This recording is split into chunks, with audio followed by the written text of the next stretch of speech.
Hello नमस्कार प्रिय विद्यार्थियों, कैसे हैं आप सब लोग। एक बार फिर से मेरे यूट्यूब चैनल मंजू ज्ञान धारा पर आपका हार्दिक अभिनंदन है। हमारे छंद चल रहे हैं। आज हम जानेंगे गीतिका और हरी गीतिका को मैं आपको अच्छे से पढ़ाने का प्रयास करूंगी, लेकिन उससे पहले मेरी आपसे छोटी सी रिक्वेस्ट है, प्लीज़ आप मेरे वीडियो को पूरा देखना, पसंद आए तो लाइक एंड शेयर कर देना। पहली बार आप मेरे चैनल पर विजिट कर रहे हो तो चैनल को सब्सक्राइब कर लेना, बेल आइकन को भी प्रेस कर देना ताकि आने वाली ऑल नोटिफिकेशन है वो आप तक पहुंच जाए। तो सबसे पहले हम जानेंगे गीतिका की परिभाषा क्या कह रही है। देखो,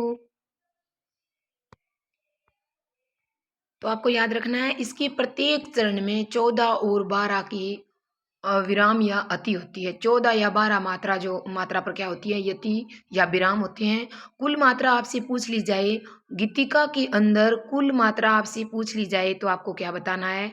कुल मात्रा कितनी होती है? 26 होती है। और यति या विराम, जिसे आप यति कहते हो उसे हम विराम भी कहते हैं, यति भी कहते हैं। अब आप कहोगे ये अति और विराम क्या होता है। जब कोई पंक्ति दी होती है उसको जब हम पढ़ते हैं और पढ़ते समय जब श्वास लेते हैं, थोड़ा जब रुकते हैं, रुकते समय जो श्वास लेते हैं उसे हम यति या विराम कहते हैं। तो प्रत्येक चरण के अंदर 14 और 12 पर क्या होता है, विराम होता है। कुल 26 मात्राएं होती है। पहचान के रूप में आपको याद रखना है सममात्रिक।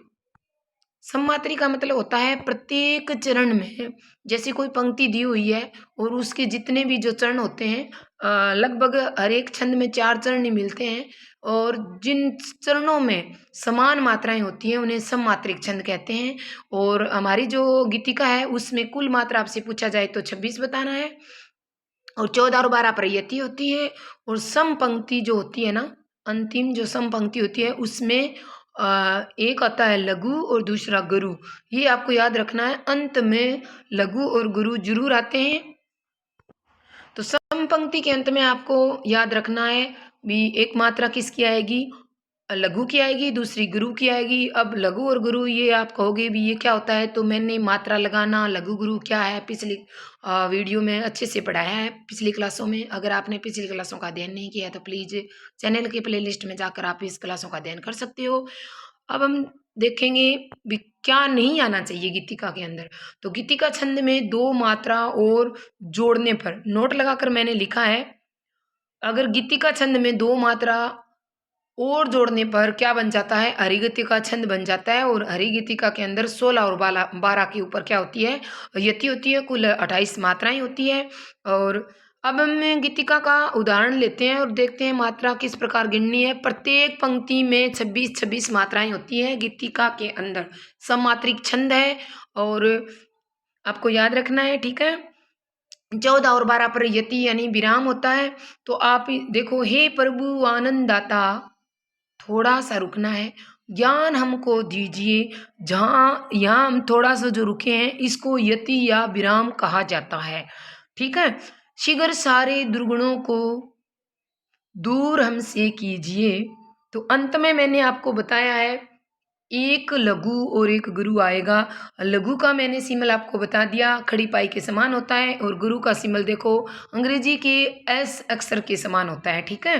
तो इस प्रकार अंत में ये जरूर आएगा गीतिका के। अब यहाँ तक अगर हम मात्रा गिनेंगे 14 होगी, 14 पर क्या होगी, यति होगी। और इसमें यहाँ तक कितनी मात्राएं होंगी, कुल 12 होगी। मात्रा कैसे गिनेंगे, देखो लघु पर एक मात्रा होती है और गुरु जो स्वर होते हैं उस पर 2 मात्रा होती है।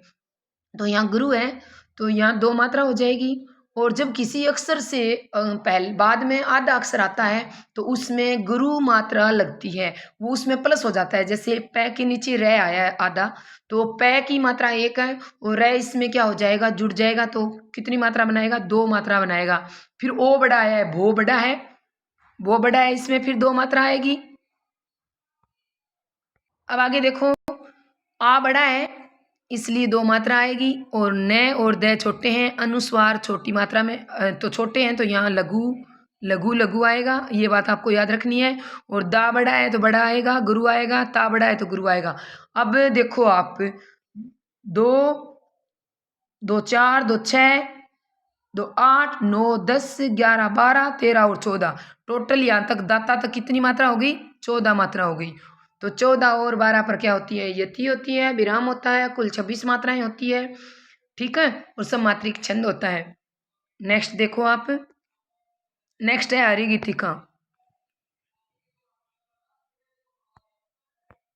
प्रत्येक चरण में 28 मात्राएं होती हैं। प्रत्येक चरण या पंक्ति में कितनी मात्राएं होती हैं? कुल 28 होती है।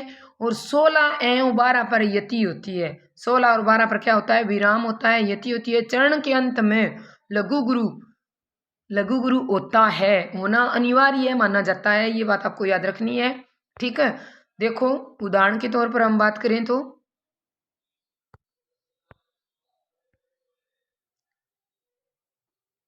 संसार की समर सतली में धीरता धारण करो, चलते हुए निज इष्ट पथ पर संकटों से मत डरो।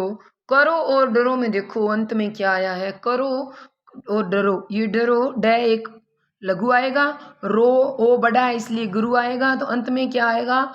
लघु और गुरु होना अनिवार्य है। कुल मात्रा आपसे पूछ ली जाए तो 28 है। 16 और 12 पर यति होती है, सममात्रिक छंद है, ये बात आपको याद रखनी है। अंत में लघु और गुरु जरूर आएंगे। अब आपको पहचान में याद रखना है, पूछ लिया जाए हरि गीतिका के अंदर कुल मात्रा पूछी जाए तो आपको 28 आंसर लगाना है। 16 और 12 पर यति होती है, 16 और 12 पर विराम लिया जाता है। सम पंक्ति जो होती है, सम पंक्ति यानी जो 4 और 2 नंबर जो होते हैं सम पंक्ति, उसके अंत में लघु और गुरु आता है, आना अनिवार्य है। लेकिन नोट लगाकर मैंने लिखा है गुरु और लघु नहीं होता। हरि गीतिका में क्या क्या हो सकते हैं? देखो मैंने यहाँ लिखा है नोट लगाकर क्या क्या हो सकते हैं हरि गीतिका में। अंत में गुरु गुरु हो सकता है, लघु लघु हो सकता है, सॉरी भाई, लघु लघु हो सकता है, गुरु गुरु हो सकता है और लघु गुरु हो सकता है, लेकिन गुरु लघु नहीं हो सकता। ये बात आपको याद रखनी है। आज बस यहीं तक, मिलते हैं नेक्स्ट वीडियो में। आज हमारे छंद कंप्लीट हो गए। कल नए टॉपिक के साथ मिलेंगे, तब तक के लिए आप सभी को मेरा प्यार भरा नमस्कार। जय हिंद, जय भारत।